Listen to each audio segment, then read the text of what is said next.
1월 달에 처음에는 우리가 지향하고 있는 건강한 교회, 그것은 하나님 나라 운동이 전개되어지는 그것이 이제 건강한 교회다, 그런 얘기를 했고요. 또 그 다음에 그러면 하나님 나라 운동이라는 그런 흔적이 무엇이냐, 그 얘기를 지난번에 했습니다. 그것은 하나님 나라의 모형으로의 특징은 코이노니아, 즉 사귐이 활발하게 일어나는 곳이다, 이렇게 얘기했습니다. 그래서 이제 오늘은 또 한 발짝 더 나아가려고 하는데요. 근데 사람들은 보통 무엇을 소재로 사귐을 가지는가 한번 생각해 봅시다. 보통 사람들은 공통 관심사를 가지고 서로 사귐을 가지게 되지 않습니까? 남자들의 관심사는요, 군대 얘기예요. 군대 얘기만 끝나면 신나는 거예요. 특히 젊을수록 더 그러합니다. 군대에서도 영웅적인 삶을 사는 사람은 더 신나죠? 할 얘기가 많습니다. 그런데 군대를 싫어하는, 또 가보지 않는 여성들이나 군대에서 아주 쓴맛을 보고 나온 남성들은 그 얘기를 한참 하고 나누라면 옆에서 졸고 있어요, 이렇게. 그건 나랑 아무 상관이 없소이다 하고 이제 졸고 있잖아요. 아니면 사회적 관심이나 정치적 관심, 그런 걸 중심 대화로 해서 서로 사귐을 가지려 합니다. 그러나 이 모든 것이 하고 나면 씁쓸함합니다. 별것도 아닌 것, 그냥 가십거리로 그저 한바탕 하고 나지만 무엇이 남는다는 말입니다. 근본적인 사귐의 자료는 되지 못합니다. 그래서 제가 이제 이민교회에 있을 때, 제가 속한 교회에서는 그 소그룹 이런 모임 속에서 금기사항이 있었습니다. 절대 군대 얘기나 정치 얘기나 하지 마라. 뭐 하나 더 붙이면 군대에서 축구한 얘기는 절대 하지 마라. 왜 자기네들만 신나서 그러냐. 근데 우리 그리스도인들은 무엇으로 사귀어야 합니까? 우리, 코테이션 마크, 우리라는 그 집단의 정체성에 맞는 그 사귐에 일어나야 됩니다. 소재도 거기에 맞춰야 됩니다. 그래야만이 그 집단이 건강하고 튼튼해집니다. 그리고 그 집단이 건강하고 튼튼해지면 그 안에서 우리의 인격이 형성이 되고 우리의 삶의 모양이 달라집니다. 그리고 그들이 가지고 있는 소망의 내용도 달라지게 됩니다. 그뿐만 아니라 우리라는 공동체 안에서 건강한 관계를 형성할 때에 이 세상 풍조에 흔들리지 않고 이 세상 일에 건강하게 대처할 수 있습니다. 세상은 홀로 건강하게 감당할 수 있을 만치 그렇게 만만한 것이 아닙니다. 서양 문화에서는 우리 한번 인간이라는 얘기를 한번 해봅시다. 인간, 그 말 인간, 그 한자에 담겨진 인간의 말을 생각해 보려고 하는데, 잠시. 서양 문화에서는 그 인간의 독특한 개체성을 강조를 많이 해왔습니다. 개체적 인간. 그런데 동양 문화에서는 공동체 안에서 세워져가는 인간관을 소중히 여기는 문화입니다.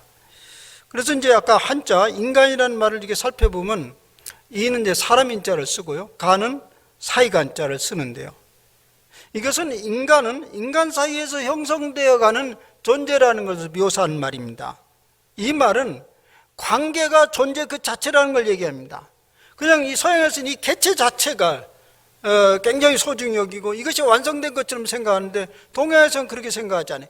관계 안에서 그 인간이 진짜 인간이다. 그래서 이 관계 그 자체가 존재다, 이렇게 이제 동양에서는 가르쳐 오고 있습니다. 왜 그러냐면 서양에서는 개체 그 자체가 완전할 수 있다는 그런 낙관론을 가지고 있었습니다. 그래서 개체 인간을 매우 고귀하게 다뤘습니다. 그래서 뭐 좋은 점도 있습니다. 개인 인격이 상당히 이제 높게 신장이 됐었죠. 그러나 동양의 사고방식은 한 개인은 결코 온전하게 될 수 없음을 알고 인간 서로가 탄탄히 관계를 맺을 때야만이 거기서 인간이 된다는 것이 우리 동양의 철학입니다. 여러분, 중국을 많이 왔다 갔다 한 사람들은 금방 모두 들은 소리가 있죠. 예. 중국은 관시 문화다, 이런 말이죠. 관시, 관계 문화다. 이 관계가 형성되어야지는 아무것도 되지 않는다. 그 이제 부정적인 말이기도 하는데 사실은 그런 부정적인 게 아니거든요. 우리 관계 속에 살아가기 때문에 이 사상이 사실은 성경의 사상과 더 잘 어울립니다. 성경이 이제 서양 문화로 가서 서양에서 신학이 형성되면서 뭐 개인 구원 자꾸 얘기하는데 성경 전체 얘기는 그렇지 않습니다. 이런 관계적 차원에서 인간을 생각한다면 우리가 지금 성숙해 간다, 내가 지금 성숙한 삶의 여정 속에 있다, 그 증거가 뭐냐면요, 어떤 공동체에 있느냐, 어떤 관계적 삶을 살아가고 있느냐가 결정적인 것입니다. 사실. 그래서 뭐 어떤 사람을 볼 때 뭐 그 사람 개인 안 봐도 어느 무리 속에 오랫동안 있었느냐가 굉장히 중요한 얘기입니다. 그래서 우리는 이제 가정을 그렇게 소중히 여기지 않습니까? 엮이는 가정이 건강한 가정, 그런 얘기죠. 그래서 우리가 이제 서로 건강한 공동체를 만들어갈 때 우리는 거기서 서서히 자라가고 진정성 있는 삶을 살아가게 되는 것입니다. 어떻게 이 건강한 공동체를 만들어갈 수 있는가? 그래서 거기에 관심이 있는 것입니다. 우리가 뭐 공동체 하면 개인하고는 아무 상관이 없는 것처럼 그건 남의 얘기처럼 보이는데요, 이미 내가 그 공동체 안에 있으면서 내가 지금 변화되고 있다는 사실로 보면 이 공동체는 매우 필연적이고 중요한 일입니다. 오늘 본문에서도 그런 얘기를 하고 있습니다. 이 공동체의 틀이 어떻게 잡혀져야 되느냐, 무엇을 조심해야 되느냐, 그런 말씀을 오늘 다루고 있습니다. 그래서 그 예를 한번 보려고 오늘 본문을 선택을 했습니다. 하나, 이거 예입니다. 예. 오늘 이제 바울이 쓴 편지인데요, 이제 디모데에게 편지를 쓰고 있습니다. 디모데를 이제 바울은 아들처럼 취급했습니다. 그래서 곳곳에서 참 아들, 사랑하는 아들, 자식이라는 표현을 사용하곤 합니다. 근데 이 디모데라는 사람은 바울이 이제 소아시아 지방에 선교를 하면서 1차, 2차, 3차 선교 여행을 하지 않습니까? 그때 2차 때 루스드라 지방이라는 곳에서 이제 스카웃된 동역자입니다. 거기서 발탁을 했어요. 사도행전 16장에 그 장면이 나옵니다. 그래서 이제 이 디모데를 어디다 사용했냐면, 바울 사도께서 곳곳에 이제 교회를 개척하면서 돌봤지 않습니까? 근데 바울 사도께 떠나면 디모데를 파송해서 이제 그걸 돌보도록 했습니다. 그래서 그 발자취를 따라서 계속 디모데는 움직여져 가고 있었습니다.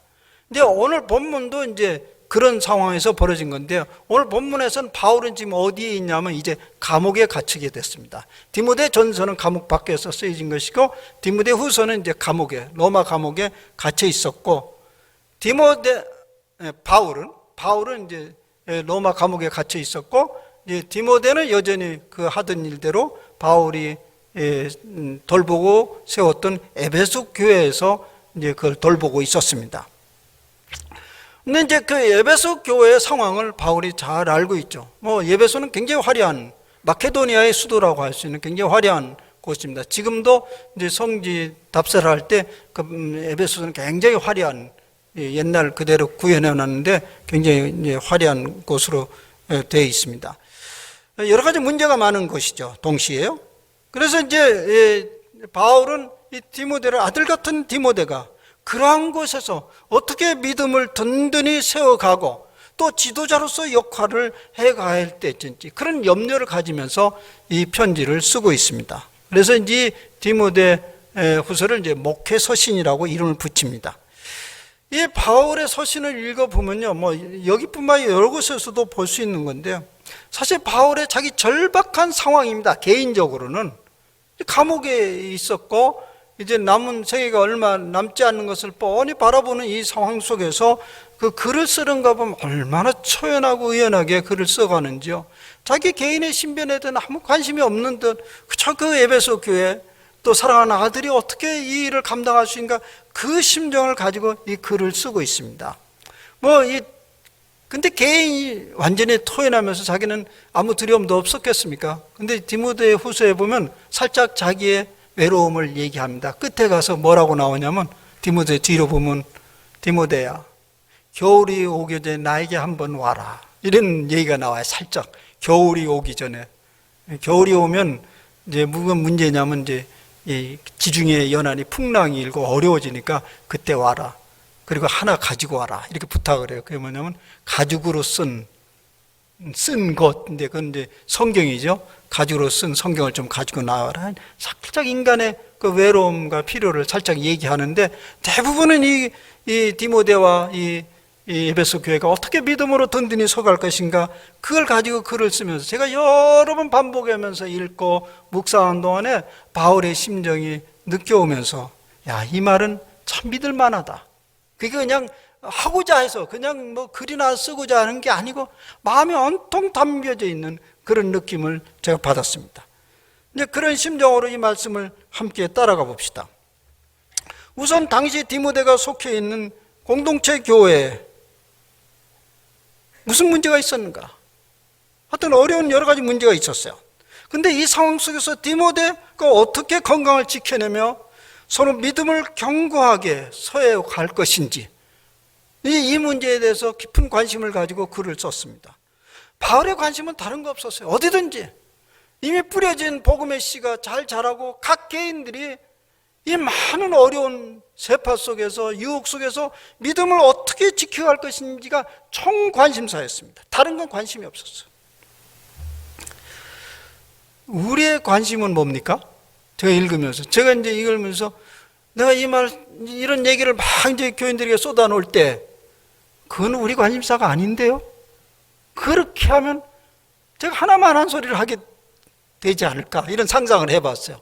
우리의 이곳에 매주 이곳에 오고 우리가 여기서 예배를 드리는데 우리의 총 관심사는 뭡니까? 사업 잘 되는 것입니까? 우리 가정 아이들이 잘 커가는 것입니까? 또 우리 미래가 탄탄히 열리는 것입니까? 그렇겠죠, 물론. 근데 가만히 생각해보면 저나 바울이나 동일한 것 같아요. 그런 것은 어떻게 해줄 수가 없어요. 우리의 총 관심사는 기왕에 받은 믿음을 어떻게 단단히 세워가고 견고하게 우리 공동체를 세워가면서 이 믿음을 이 사회와 이 역사와 후손에 물려갈 수 있는지, 이것이 우리의 총 관심사야 되지 않겠는가. 이제 그런 심정으로 이 말씀을 이제 전하는 거죠. 그러려면 먼저 우리가 가져야 될 자세가 있는데 뭐냐면, 이 시대 풍조를 잘 이해해야 됩니다. 우리가 살아가 있는 이 시대 풍조를. 오늘 바울은 디모데에게 그 시대 풍조에 대해서 이렇게 얘기합니다. 우리랑 맞는지 안 맞는지 한번 들어보세요. 앞에 본문에 안 읽었지만 오늘 이 시대 풍조는 이렇다는 거예요. 자기를 사랑하며 돈을 사랑하며 뽐내며 교만하며 하나님을 모독하며 부모에게 순종하지 않으며 감사할 줄 모르며 불경스러우며 비방하며 선을 좋아하지 아니하며 자만하며 하나님보다 쾌락을 더 사랑한다. 21세기 전에 그 얘기를 좀 하고 있습니다. 우리가 이 얘기를 들으면서 너무 낯설죠? 어때요? 너무 낯설어요? 이것이 그 시대를 지배하는 가치관인데, 이런 가치관을 어떻게 우리가 이겨야 되느냐, 이것이 바울의 염려인데요. 그게 쉽습니까? 개인이 그걸 가능해요? 개인이? 함께 공동체의 가치가 분명해야 됩니다. 이 우리가 지향하는 공동체의 가치가 분명하지 않으면 그것을 극복해낼 수가 없습니다.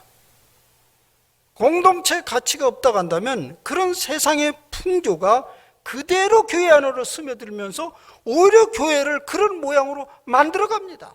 우리가 그런 것을 많이 지금 목격하고 있습니다.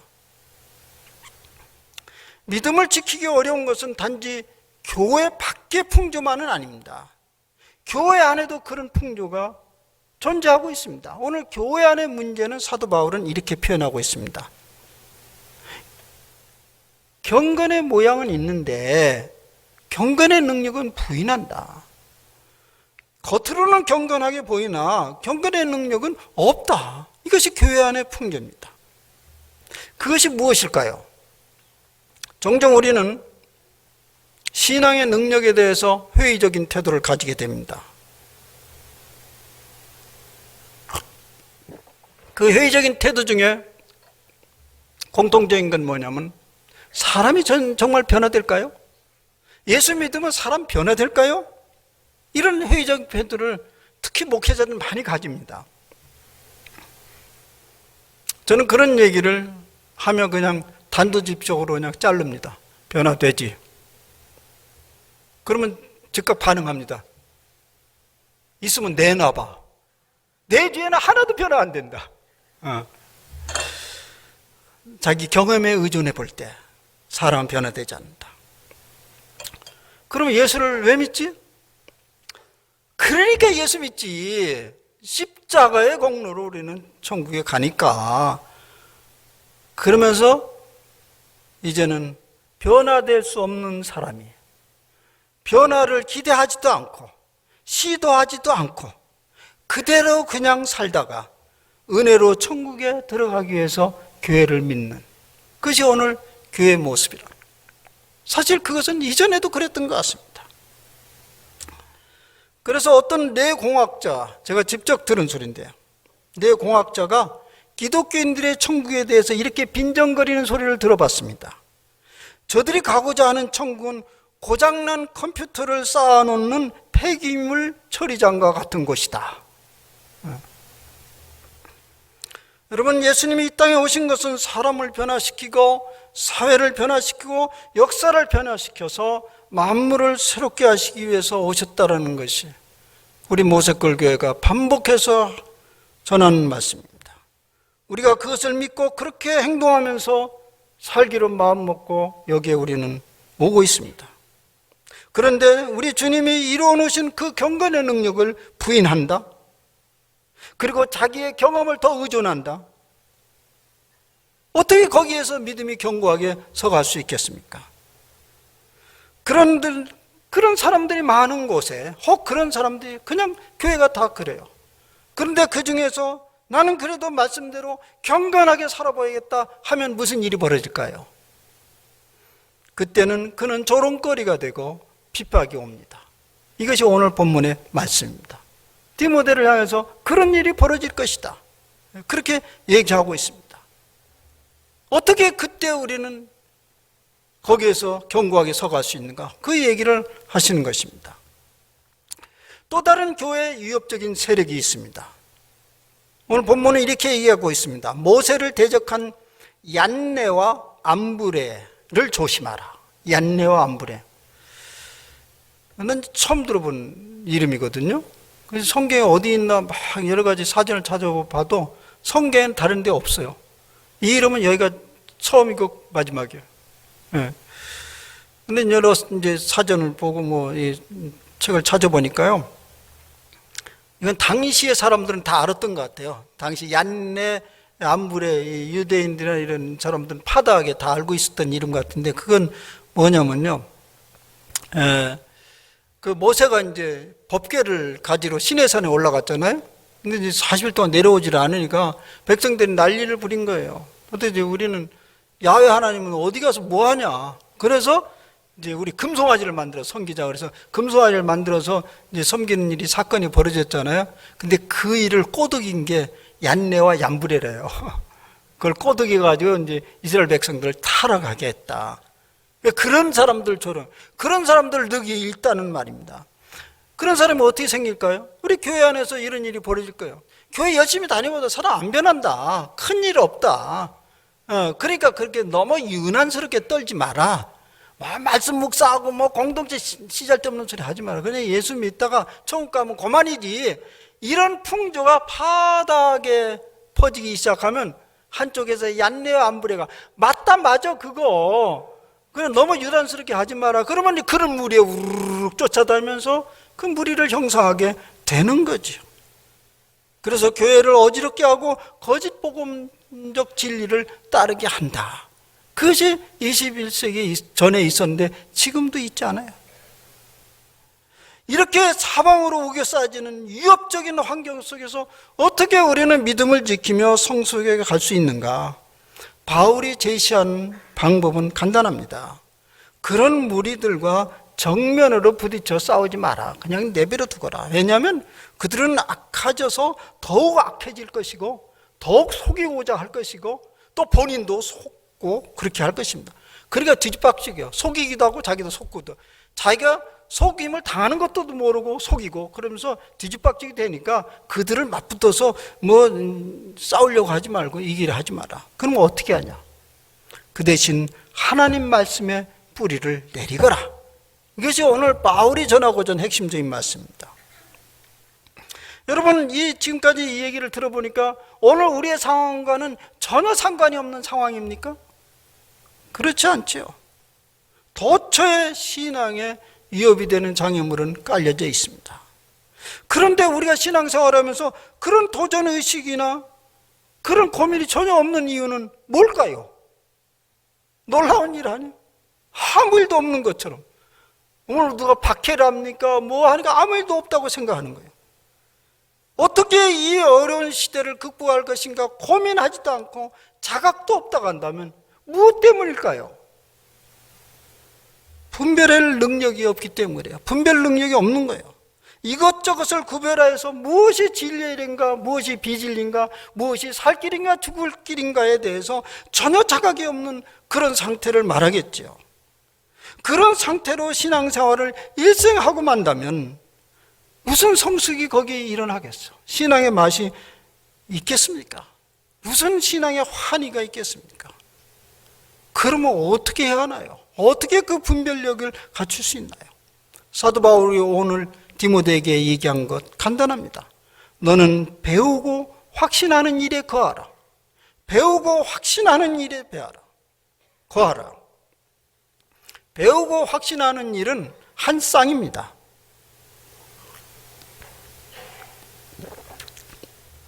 종종 무슨 일 좀 맡기고 그러면요, 종종 제가 듣는 소리요. 저는 믿음이 약합니다. 믿음이 없습니다. 누구 믿음 좋은데 그 사람 괜찮습니다. 나는 그 사람이 믿음이 좋은 것 같아. 왜냐하면 믿음이 좋은 사람과 안 좋은 사람은 분별하고 있어, 그 사람은. 근데 내가 그 소리를 들으면서 그런 생각이 듭니다. 도대체 이분은 무슨 기준으로 저런 소리를 하는가? 근데 가만히 들어보면 기준이 없지 않아 있어요. 뭐냐면 확신이요. 신념이요. 믿습니다. 막 소리 지르고 믿습니다. 믿음이 참 좋다. 그게 믿음이라고 한다면 믿음은 기질이라고 말할 수 있어요. 어떤 사람은 그냥 잘 믿는 사람이 있잖아요. 뭐든지 잘 믿어요. 그게 믿음입니까? 그게 믿음이 아니라는 증거가 있습니다. 그러나 확신이 있는 사람, 열심히 있는 사람, 변화가 일어나야 되잖아요.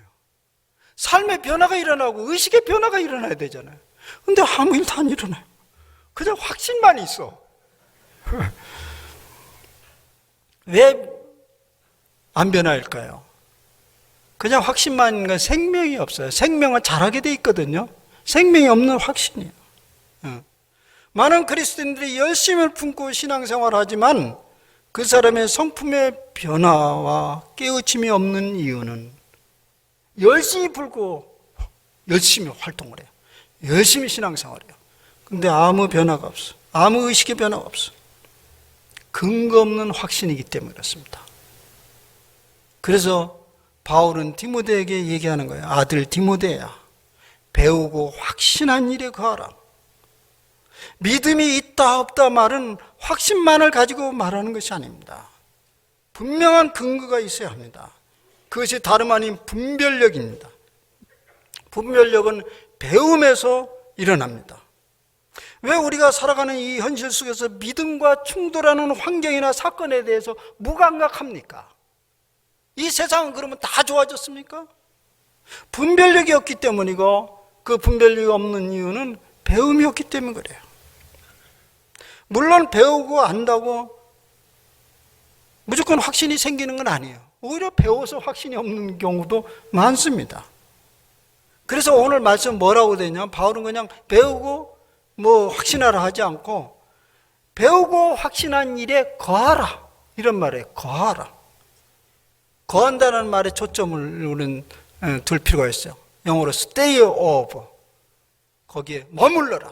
예.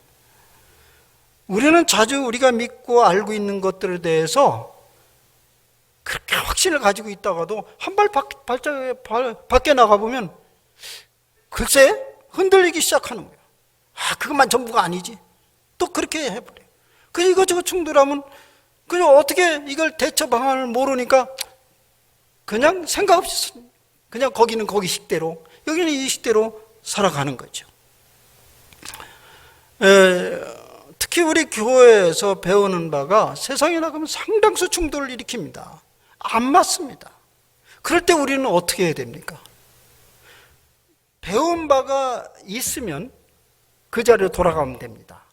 근데 배운 바가 없는 그냥 확신이라고 한다면 돌아갈 자리가 없으니까 그냥 거기에 맞춰서 살아갈 수밖에 없습니다. 그래서 교회에서 핵심적인 것은 말씀을 반복적으로 묵상해라. 반복적으로 묵상하는 이유는 뭐냐면 거기에 머물도록 하기 위해서 그래요. stay over 하기 위해서. 근데 사실 이 말을요, 바울이 디모데에게 얘기한 것은 굉장히 의미심장한 얘기입니다. 왜냐하면 디모데는 상당히 많이 배운 사람이에요, 성경 말씀을. 오늘 디모데에서 바울이 이 얘기하면서 그 얘기를 다 해요. 너 많이 배웠지? 그러면서 성경에 의하면 이런 얘기를 해요. 디모데 출발점부터 너는 너의 외할머니 로이스와 너의 어머니 유니게로부터 배웠지. 그리고 나로부터 배웠지. 오랫동안 배웠어요. 성경을 배운 거예요. 성경을 배운 거죠. 그런데 이 영적 위기에 처할 때 그게 좌절로 극복되지 않는다는 것을 암시하고 있습니다. 여러분 예를 들자면요, 우리가 이제 교회에 오면 영원한 생명을 이런 얘기를 많이 하잖아요. 영원한 생명, 영생을 얘기하는데, 근데 그 영생 뒤에 반드시 뭐가 따라붙냐면 그러려면 잠시 유보해야 될 것이 있다. 지금 내려놓아야 할 것이 있다라고 성경을 가르칩니다. 예. 그러나 다른 한쪽에 가르치면요, 밖에 나가 뭐라 하냐면 지금 안 사는데 무슨 영원한 게 있냐, 지금 여기에서 즐기지 않으면 영원한 생명이 무슨 의미가 있느냐. 그럴 때마다 우리는 혼란에 빠져요. 그때 사도 바울에게는 네가 지금 배우고 익힌 것에 머물러라. 그리 돌아가라. 그리고 그 말씀을 시험해보라고 이런 얘기입니다. 말하자면 우리 마음속에 말씀의 집을 세우고 그런 혼란스러운 메시지가 올 때 그 말씀으로 들어가서 한번 맛을 보라. 이런 얘기를 하는 것입니다. 그럼 어떻게 되냐면 그 위기 속에서 구원을 받는 거예요. 성경의 구원은 그렇게 매 순간 구원을 받는 것을 얘기하는 것입니다. 이것이 영적 생활입니다. 그러면서 본문은 이렇게 얘기합니다. 성경은 능히 너로 하여금 그리스도 예수 안에 있는 믿음으로 말미암아 구원에 이르는 지혜가 있게 한다. 여기 구원에 이르는 지혜가 있게 한다. 이것은 현재적 구원을 얘기하는 것입니다. 지혜란 무엇입니까? 지혜는 우리가 가지고 있는 지식과 재능과 물질 등을 가장 적절하게 사용할 수 있는 능력을 말하는 것입니다. 지식이 있다고 모두 지혜롭습니까? 만약 지혜가 있는 지식인이라고 한다면 그 지식을 통해서 매우 삶을 고귀하게 살아납니다. 가치 있는 삶을 살아가게 됩니다. 다른 사람에게 큰 유익을 줍니다. 그런데 지혜가 없는 지식인들은 그 지식으로 해서 교만합니다. 다른 사람들을 억압합니다. 힘들게 합니다. 더욱이 물질이나 재능이 많다고 지혜로울 수 없다는 건 너무너무 잘 알고 있는 것입니다. 우리가 제3자의 입장에서 볼 때 많은 재능 있는 사람, 물질 있는 사람, 이런 얘기가 절로 나옵니다. 차라리 저가 그것이 없었더라면. 그런 사람 얼마든지 많습니다. 차라리 저가 무식했으면. 예. 그것을 적절하게 사용할 수 있는 지혜가 없기 때문에 그렇습니다.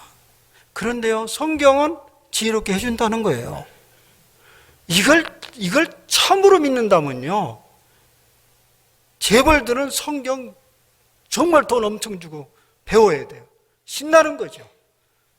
돈도 많죠. 그걸 아주 멋있게 쓸 수 있는 지혜가 있게 된다면 그걸 왜 안 배워요? 지식 있는 사람, 지식도 많은데 성경 배우면 그걸 유감없이 사용할 수 있다면 왜 안 배워요? 성경은 그렇게 얘기하고 있습니다. 그 지혜는 우리가 가진 지식이나 재능이나 물질을 통해서 생명을 살리고 생명을 풍성케 하도록 한다는 말입니다. 그걸 일컬어서 구원에 이른다 얘기해요. 구원은 매일 그러니까 우리 속에서 일어나고 있는 거죠. 그런데 만약 말씀을 배운 바가 없는 확신을 가지고 믿음 생활을 한다고 한다면 그 믿음에 도전하는 세력이나 가르침이 오면 그냥 쉽게 무너지고 말아요. 아니, 자기만 무너지면 괜찮은데 공동체를 무너뜨리고요, 믿음 자체를 훼손시키는 엄청난 일이 벌어져요. 그런 일이 반복해서 경험되어지면 아예 변화를 포기해버립니다. 그리고 그런 스타일로 신앙이 굳어버리는 거죠. 그런 사람을 일컬어서 성경은 경건의 모양은 있으나 경건의 능력은 부인하는 사람이라고 말합니다. 그런데 어떻게 성경이 그런 지혜를 전해주나요? 뭐 그냥 성경이니까 그런 지혜를 전해줘야지. 그것도 근거가 있어야죠. 그럼 이렇게 얘기하죠. 고전이니까 그러지, 고전. 그러면 왜 성경만 읽어요? 고전 엄청 많은데요. 예. 근데 성경은 그런 의미로 권위를 내세우지 않습니다. 왜 성경의 지혜를 전해주죠? 모든 성경은 하나님의 감동으로, 하나님의 영감으로 쓰여져 있기 때문에 그렇습니다. 이 얘기는 뭐냐면 성경이 하나님의 영감이라는 거예요. 그러니 그 성경을 읽으면 하나님의 영에 의해서 우리가 감도가 된다는 거예요. 하나님의 영. 말하자면 하나님의 마음과 맞부딪힌다는 거죠. 그 마음과 부딪히니 우리가 지혜를 얻을 수밖에 없죠. 그리고 히브리서는 아주 노골적으로 이렇게 얘기해요. 히브리서 기자는요, 성경의 말씀이 성령의 말씀이다, 이렇게 그냥 직설적으로 얘기합니다. 히브리서 3장 7절에는 이런 말씀이 나옵니다. 그러므로 성령이 이르신 바와 같이 오늘 너희가 그의 음성을 듣거든 너희 마음을 완고하게 하지 말라. 여기에 오늘 그의 음성을 듣거든 너희 마음을 완고하게 하지 말라. 이것은 사실은 어디에 나온 말이냐면 시편 95편에 나온 말씀이에요. 히브리서 3장에 보면 시편의 얘기를 쭉 얘기하면서 그 시편의 얘기를 성령이 이르신 말씀이라고 말해요. 하물며 신약 성경은 말할 것도 없죠. 예. 그러니까 우리가 이 말씀을 보는 동안에 우리는 성령과 부딪히고 하나님 마음과 부딪힌다는 얘기죠. 그래서 우리는 이 지상에서 한 권의 책만 가져라, 나머지는 안 준다. 그럴 때 우리는 성경을 선택하게 됩니다. 왜냐하면 거기에 하나님의 마음이 담겨져 있기 때문에. 그것이 우리 신앙인입니다. 히브리서 기자는 이런 자신으로 또 이런 얘기를 합니다. 한껏 자신감에 넘친 얘기입니다. 하나님의 말씀은 살아있고 활력이 있어 날선 어떤 검보다도 예리하여 혼과 영과 및 관절과 골수를 찔러 쪼개기까지 하며 또 마음의 생각과 뜻을 판단하신다. 이 말씀을 현대의학적으로 얘기한다면요, 성경 말씀은 예리한 레이저 수술기구와 같다, 이렇게 표현할 수 있어.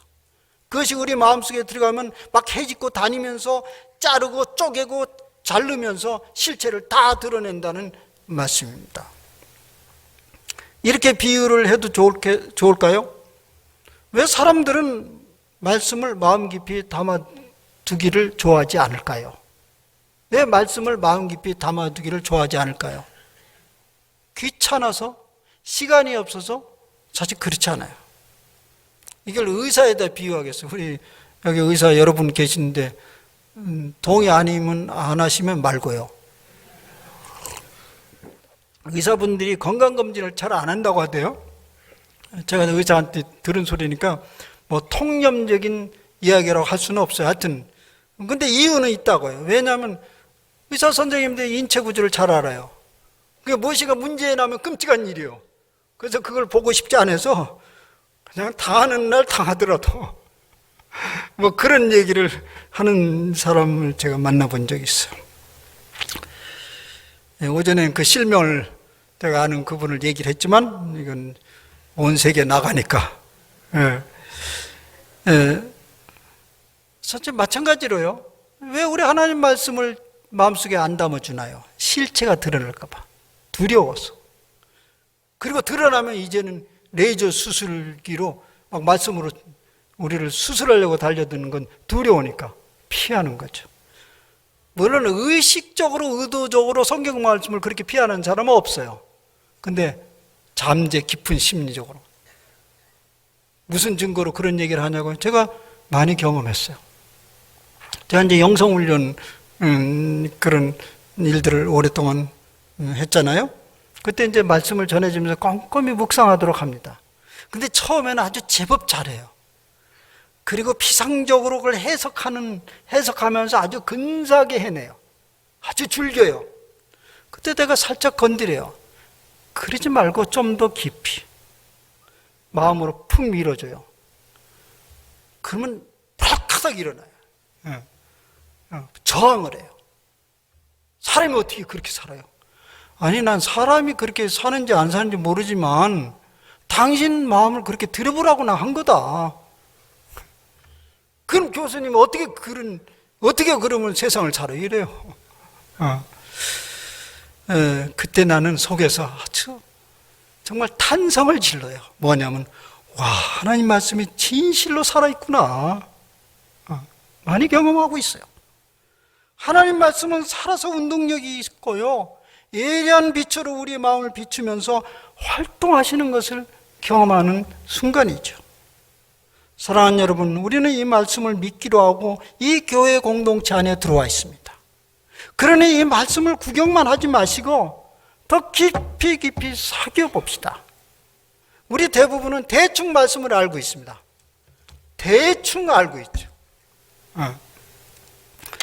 근데 여러분, 뷔페 음식점에 가서 대충 훑어보면 배가 쫙 불러가지고 나옵니까? 그게 안 되죠. 그냥 구경만 한 거죠. 입에 넣고 꼭꼭 씹어야죠. 그걸 사귀는 거라고 얘기하는 거죠. 아는 것으로 생명의 양식이 안 됩니다. 음식을 아는 것으로 내가 배가 부르지 않는 것처럼 아는 것으로 생명의 양식이 안 되고 꼭꼭 씹어서 소화를 시켜야 생명이 되고 지혜가 되는 것입니다. 사랑하는 여러분, 말씀으로 지혜를 얻는 순간 우리는 구원을 얻습니다. 위기에서 구원을 얻습니다. 그래서 금년 한 해 동안 경건의 흉내만 내지 말고 몸소 그 능력을 체험하는 능력 있는 신앙생활을 금년 한 해 해보시기를 바랍니다. 기도합시다.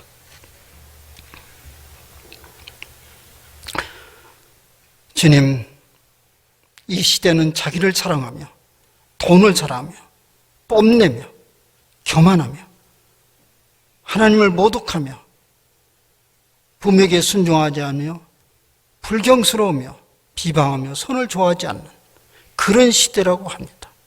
아니 20세기 전에 그런 시대라고 하는데 하물며 오늘 말해서 뭘 하겠습니까? 근데 우리가 그런 곳에서 어떻게 구원을 받습니까? 너는 배우고 확신한 일에 거하라. 하나님의 말씀이 우리 속에서 둥우리를 트지 않으면 이 세상과 우리는 구분할 수 없이 살게 됩니다. 거기에서 어떻게 우리는 십자가에 달리신 우리 주 예수님의 크신 구원을, 그 은총을 맛볼 수 있겠습니까? 그래서 오늘 우리에게 주님이 초대하십니다. 너는 배우고 확신한 일에 거하라. 말씀에 깊게 창념하라. 그렇지 않으면 이 세상을 이길 수도 없고 우리가 믿음의 국견에 설 수도 없고 잘할 수도 없음을 오늘 말씀을 통해서 배웁니다. 아버지, 이 초청의 말씀에 아멘하고 응답하게 하옵소서. 마음을 강팍해 하지 말고 순종하라는 그 말씀에 아멘하는 이 시간 되게 하옵소서. 우리 주 예수 그리스도의 이름으로 기도하옵나이다. 아멘.